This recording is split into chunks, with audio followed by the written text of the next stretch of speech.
Hello guys, welcome back to Dark Angels Intuition. Welcome back to my channel. Welcome back sa mga palaging nag-aabang ng mga reading ko. So this is another reading. So it just called that ano yung gusto niyang sabihin sa'yo. Pero titignan pa din natin yung connection ninyong dalawa. Titignan natin yung ano nangyari sa inyo, and of course yung story from the tarot cards and an oracle card. So unahin natin yung ano yung gusto niyang sabihin sa'yo. Okay, so let's start.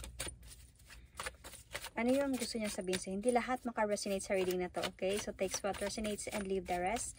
This could be a vice versa. This is a timeless reading. So kung kailan nyo ito mapanood, if naka-resonate kayo, then this might be your message, okay? So, ano yung gusto niya sabihin sa'yo? If hindi kayo naka-resonate at all, then you can scroll the video, okay? Namimiss na kita. I will going to get 3.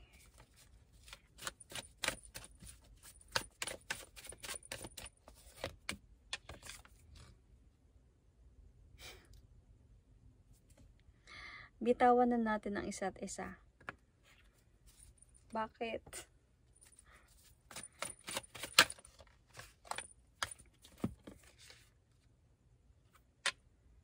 Sana ay masaya ka ngayon. So, obviously, sa sinasabi niya, meron talaga sa inyong separation. Okay? Meron ng separation sa inyo and namimiss ka niya. So, ano bang meron? Ano bang nangyari? Ano ba yung situation ninyo? Let's see from this oracle card, Island Time Wellness Oracle card. So, ano ba yung connection? Ano nangyari? Bakit ganito na lang yung nasabi niya sa'yo? The Golden Mirror, self-absorbed, narcissist, one-sided relationship, love bombing. So, one-sided relationship, one of you, could be you, parang feeling mo na ikaw lang yung nagpapatagpo ng relasyon, or feeling mo that, ano sa point that, nagkaroon talaga ng, sabihin natin na, toxic relationship ang meron sa inyo about this person. Could be, let's see kung anong meron dito. Like, sana masaya ka na ngayon. So, like, hindi pala, namimiss na kita. So, let's see, bakit namimiss ka na niya? I will going to mention zodiac signs, okay?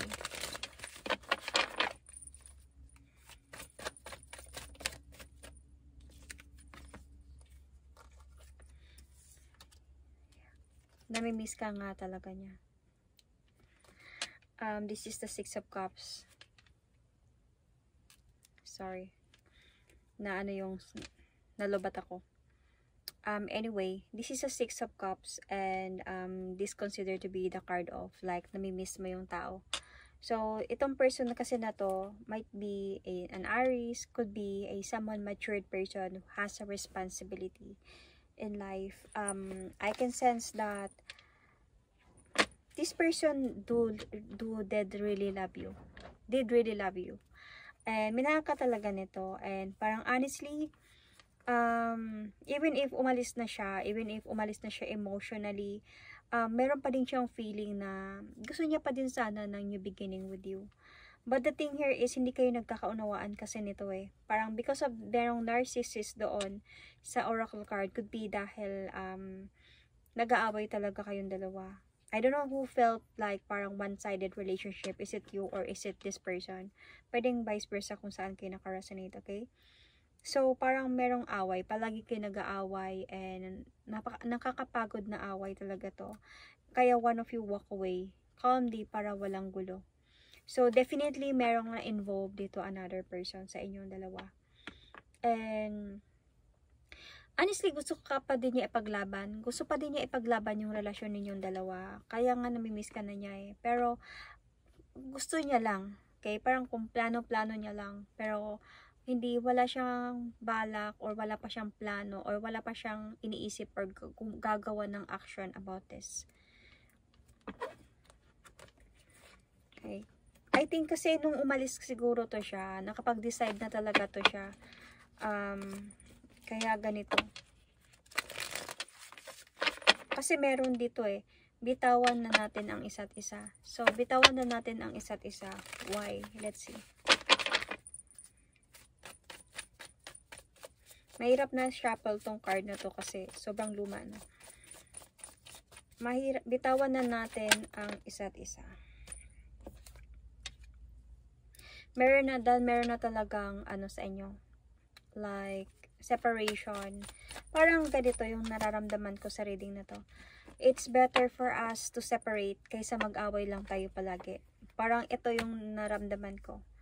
Mahal ninyo yung isa't isa, pero hindi talaga kayo nagkakaintindihan.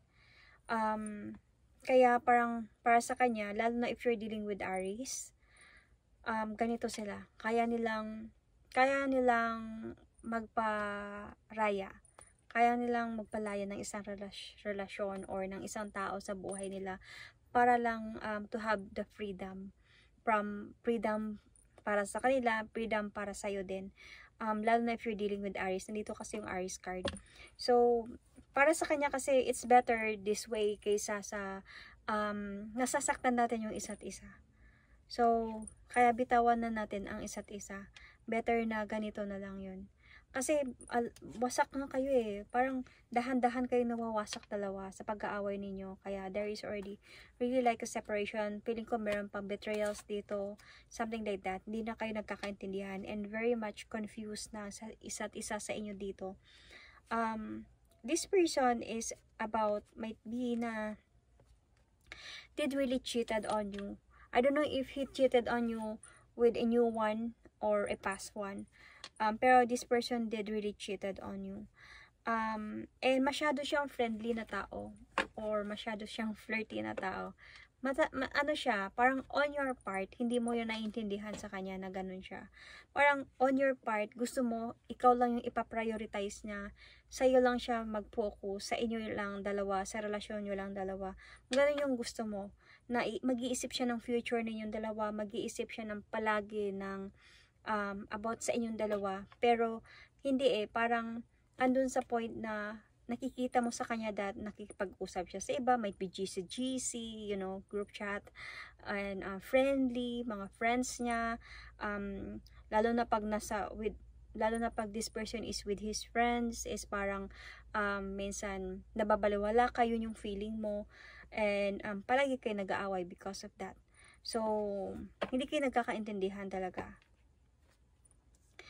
Kaya para sa kanya, mahal ka naman niya, namimiss ka niya, pero mas mabuting bitawan na lang natin yung isa't isa kaysa masasaktan din tayo pareho sa pag-aaway. Kasi the 5 of Swords is considered to be something na kung hindi kayo LDR, kung nandun kayo sa point na in relationship kayo like personally, there is something like physically, mentally, emotionally talaga na sakitan to.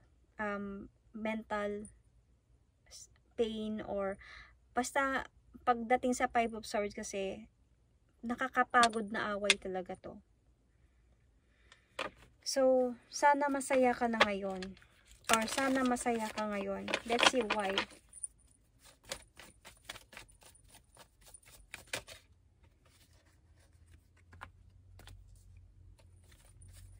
This person, parang nagkaroon siya ng clarity sa mga conflict na meron kayong dalawa. This person realized something. See, itong person na to, siguro nung time na naghiwalay na kayong dalawa, meron siyang realization dito. Nagkakaroon siya ng spiritual awakening in terms of your relationship. You might be dealing here with Aquarius or a Leo sign. Could be Aries, Sagittarius, Leo. So, this person, nung wala na kayo, naisip niya yung mga gulo ninyong dalawa, yung away ninyong dalawa. And it makes him or her parang wanted to fix this. it makes him or her feels like gusto niya maglakas ng loob na ayusin itong relasyon ito. Gusto niya mag-offer sa'yo ng second chance. And gusto niyang maayos kayong dalawa. Parang gusto niya mag-offer balik sa'yo ng victory. Dahil siguro matagal na din kayo and alam niyang nagmahalan din naman talaga kayong dalawa. So, might be meant to be. Kasi nandito na yung Lovers card, nandito pa yung Two of Cups. Andun siya sa point na gusto niya sana na tuldukan na tong hindi niyo pagkakaunawaan na dalawa. Yun yung gusto niya. Kaya nga nami-miss ka na niya. And, sana masaya ka ngayon dahil siya hindi. Sana masaya ka ngayon dahil ako gusto ko pang ayusin yung sa atin. Sinabi niya na bitawan na natin ang isa't isa dahil nakakapagod na din yung away sa atin dalawa. Pero deep inside is na dun sa kanya yung this person still want you back into his or her life. Dahil nga namimiss ka niya eh. So,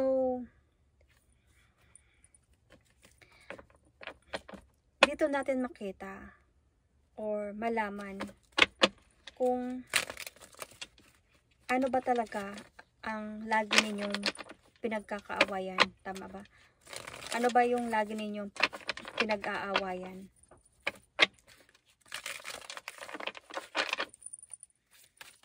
Bakit kayo lagi nag-aaway? Anong dahilan?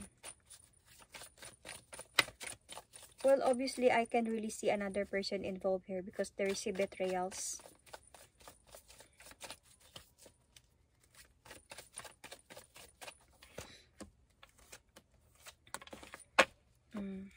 There is really another person involved here.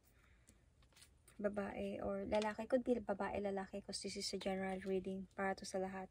So, ito yung dahilan kung bakit kayo sobrang nag-aaway. 5 of Swords. So, palaging isa na din to sa dahilan kung bakit itong person na to. And this, parang stressful yung relationship niyo. Nandito na nga may narcissist dito. Could be your person, could be you. Okay? Nakasakit sa ulo, nakaloka, nakastress, nakapagod yung relasyon na meron kayo. So, lalo na when it also involves another person. So, yeah. I don't know if this is not just 2 or more or something. Parang ando na nga yung toxicity sa relationship niyo. Narcissist is here. So, narcissist is here. And, parang binablame ka pa niya sa mga nangyayari. Parang ikaw pa yung lumalabas na may kasalanan. And, parang andun sa point na very toxic na nangyari ng very toxic sa relationship niyo. Parang, on your part, gusto mo na nang mag-focus sa buhay mo kasi sobrang nakakapagod itong relasyon na to. Pero para sa kanya, namimiss ka niya. Namimiss ka niya. Pero alam niya naman kailangan niyo nang bitawan yung isa't isa. So, ano pa ba yung feeling niya para sa'yo ngayon? So, let's see. Kung gusto pa ba niya talagang bumalik sa'yo or okay na sa kanya na wala na kayong dalawa. Ano yung nararamdaman niya para sa'yo?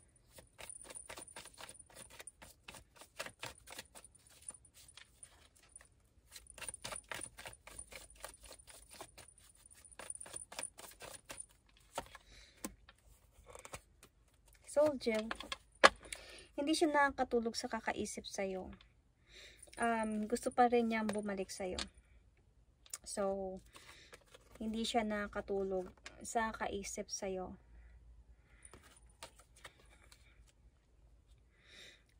This is what he or she felt. Gusto niya na sana maging maayos kayo, mabalanse yung sitwasyon ninyong dalawa. Or you might be dealing with Sagittarius here, Cancer, Scorpio, Pisces. And the thing here is, iniisip ka niya talaga. Parang nag-iisip siya ng desisyon sa buhay. Ano yung gagawin niya dito dahil hindi siya nakakatulog sa kaisip sa'yo. okay na sa kanya na binitawan nyo na yung isa't isa. Pero para sa kanya, bakit namimiss ka niya? Andun sa point na parang para sa kanya, gusto niya muna ayusin yung buhay niya. So, I think yun yung pinaka best way dito. So, I can see also here that siguro gusto niya muna talaga na mag-focus sa buhay niya, ayusin yung buhay niya. Nasaktan din naman siya. Nasaktan din siya sa mga nangyari. It's just that this person is a wishy-washy. This person is like easy-go-lucky kind of person. Very, could be flirty, friendly, something like that. And this person is also waiting for you to, yung alam mo yung naghihintay siya ng sign from you.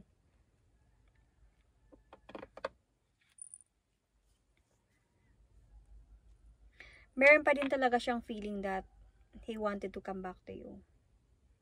Pero naisip niya din yung kailangan niya munang ayusin yung buhay niya. Dahil, of course, siguro alam niya na nagkamali talaga siya. So, ano naman yung sa part mo? Ano yung nararamdaman mo ngayon?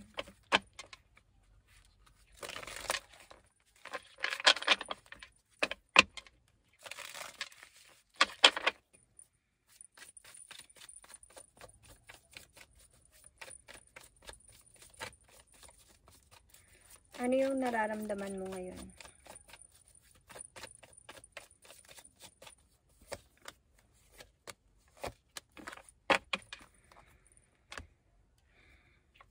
Feeling mo iniwan ka na lang basta-basta ng taong ito. Feeling mo kinat off ka na talaga ng taong ito sa buhay niya. With the 5 of Pentacles, you felt parang I don't know if this person ghosted you. Parang feeling mo pinabayaan ka na lang. Parang feeling mo binalewala ka na lang ng taong ito.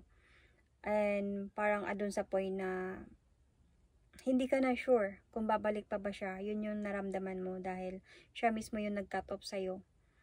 So, I can also see here that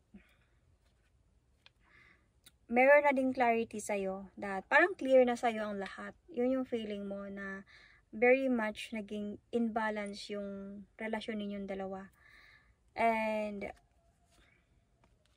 andun sa point na if ever, nandun sa feeling mo na if ever babalik man siya sa'yo, parang ayaw mo na siyang tanggapin muna.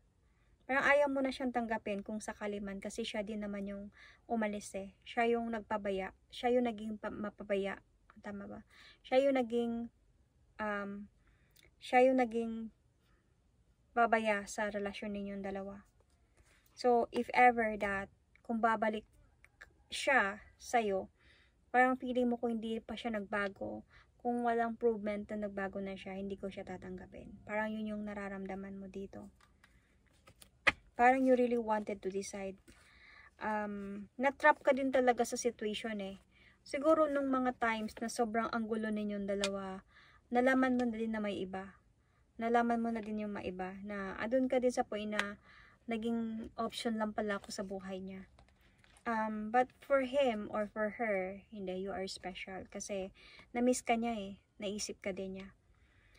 Na-trap ka din, naipit ka din sa sitwasyon kung ikaw ba talaga yung mahal, naging option ka lang ba talaga, or what. Kasi, I think sa mga pag-aaway ninyong dalawa, nalaman mo talaga na meron. There is a cheating and I think nag-clear to sa'yo. So, siguro nga, baka nga yung iba sa inyo dito is may message ng babae na kami din ng dalawang ito, something like that. And it's really, doon kayo talaga na nag-aaway talaga kayo palagi dahil nagkaroon talaga ng clarity.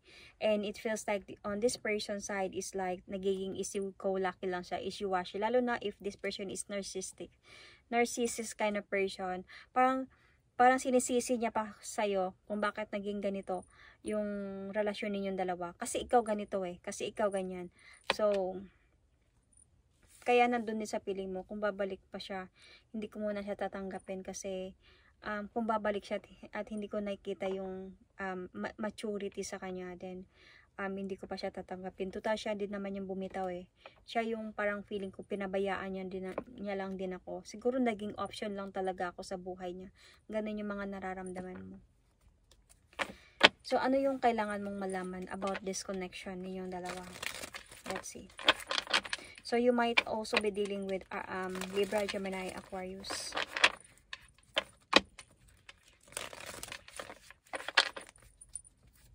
Or you might be, okay? So, check your placement.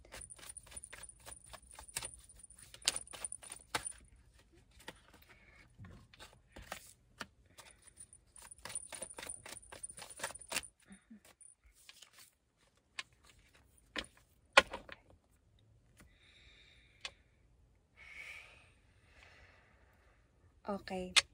So, this is what you need to know. Okay. This person, I think that natrap siya talaga sa situation. Not just, this person I consider to be a cheater. Narcissist, cheater. Itong person na to, nalaman mo, meron nakapagsabi sa'yo, or kumbaga, some of you, may nag-message na babae sa'yo, or lalaki sa'yo, na we have a relationship. Hindi pa yon. That was just another person. Pero meron pa siyang other person, which is, yun yung pumigil sa kanya, sa pagpapalit niya sa'yo. So, sobrang lumandi talaga siya sa different people, like woman or man. Okay? Kasi, what you need to know, and this is what you don't know, there is a Queen of Swords here. Ibig sabihin, this person is someone na may karapatan sa kanya. If this is you, then this is you. It could be vice versa, okay? If ikaw yung asawa, then this is you. Because I can see here that dito siya na-confuse between you and this person. The other people, the other woman or the other man, baliwala lang yun sa kanya. Pero between you and this person, dito siya na-confuse. This is the reason bakit bitawan na natin yung isa't isa. Sana masaya ka na ngayon. Pero namimiss kita. This is the reason why, because pinigilan na siya nito. So, I don't know if merong message kang na-receive, and to the point that I don't know if this is the wife or just the other person. Okay? Kaya feeling ko merong kang na-receive na message eh. Pero feeling ko, nakita ko doon sa barahang yon, parang ano siya eh, parang other person siya, kasi parang hindi naman siya, parang nasa energy niya yung younger person, not this. So, I felt the energy there is parang would be someone between 20 plus to 30 plus, something like 20 plus, something like that. So, younger yung energy na naramdaman ko doon sa nag-message sa'yo. Pero iba to eh. This is what you need to know. Meron pang marriage card dito. So, that means parang this person knows.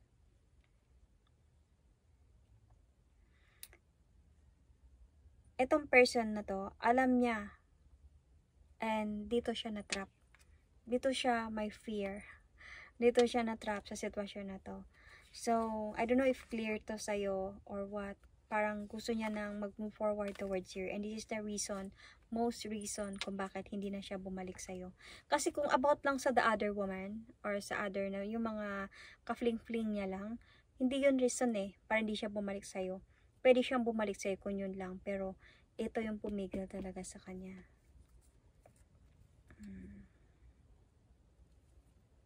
Kaya hindi na kayo nag-usap nito. So, kasi gusto pa talaga niya bumalik sa'yo eh, honestly. Gusto niya pa talaga bumalik sa'yo.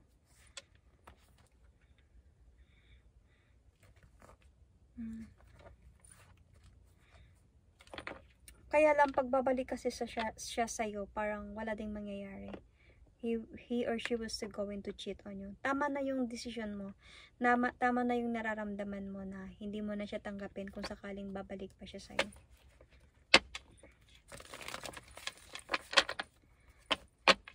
So, what will be the advice of my cards para sa sitwasyon na to, para sa'yo?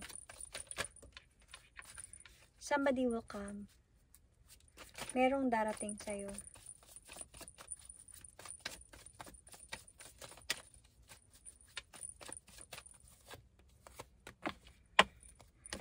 The endings brings new beginning. So, an ending brings new beginning. So, this ending ninyo will going to bring you towards a new beginning, which the universe will going to lead you through that person. So, might be this is already the one.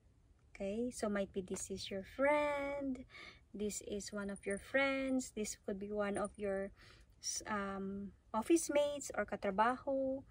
This could be ipapakilala ka nito ng friend mo, or ipapakilala ka nito ng katrabaho mo, or makikita mo siya or makilala mo siya to someone merong event or party. So could be this is someone the one for you. So hindi to darating sa'yo hanggat hindi ka mag-move on from this person. Pero nakita ko naman sa feeling mo dito that nag-i-start ka naman na to heal. Naghihilom ka naman na, kasi parang andun naman na sa'yo na kung babalik siya, hindi ko na siya tatanggapin pa. Grabe pa naman sa sobrang toxic na naramdaman mo sa sitwasyon na to. One-sided relationship, that means yung relasyon ninyo, ikaw lang yung, feeling mo ikaw lang yung nag-e-effort, feeling mo ikaw lang yung nagbebeg, ikaw lang yung nagdadala para maging maayos lang, para maging parang nasa point lang kayo ng para ma-save lang yung relationship ninyo. So parang ikaw na lang yun. Kung bibitaw ka, wala na, wasak na. Kasi iba-iba pala yung pinofocus niya. Nagpe-flirt siya, meron pa talaga siyang somebody, which is yun yung pumigil talaga sa kanya, which is I think nauna to sa'yo. So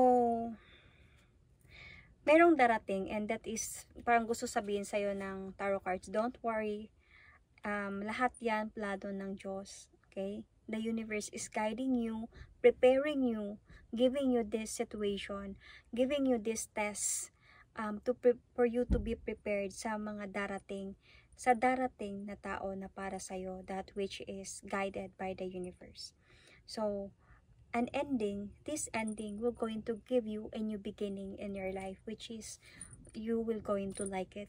So you don't have to worry about, hindi mo kailangan na magmukmok sa tabi, maging weak, maging vulnerable, maging anything na mag-depress or anything dahil hindi mo tanggap sa ginawa ng taong ito sa'yo. You need to move forward, you need to move on, and you need to focus on your goals. And you need to start now, okay? Hindi madali yung moving on, pero if you will going to start and never look back, then papunta ka talaga doon. Walang nagmo-move on nang hindi talaga nagmo-move on kung interesado silang mag-move on. So hindi ka maka-move on kung hindi ka din interesadong mag-move on. So kung interesado kang mag-move on, gagawin mo ang lahat para mag-move on ka. So walang easy way sa pag-move on. Dadaanan mo talaga yung sakit, lahat iyak, gabi-gabi, lahat dadaanin mo siya hanggang sa masanay ka na naiisip mo na lang siya pero wala ka nang nararamdaman. Walang pag-move on na tatalon ka tapos move on ka na. Walang ganon. So lahat, kahit ako pinagdaanan ko yan. So it's really hard. Napunta pa ako sa depression, anything. So until sa naging okay na ang lahat. Kaya sinasabi ko sa inyo, pag interesado kayo mag-move on, walang imposible, makakapag-move on kayo. Pero if not, you yourself, alam nyo yan, pag hindi kayo interesado mag-move on, hindi kayo makaka-move on, bumabalik at bumabalik kayo sa taong sinaktan kayo. So that is my reading for you. I'm going to pull an oracle card for this.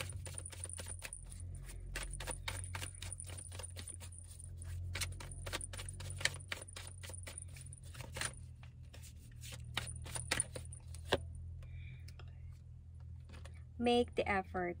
Love is worth taking risks. You are called to move forward. Make the effort to move forward, you know.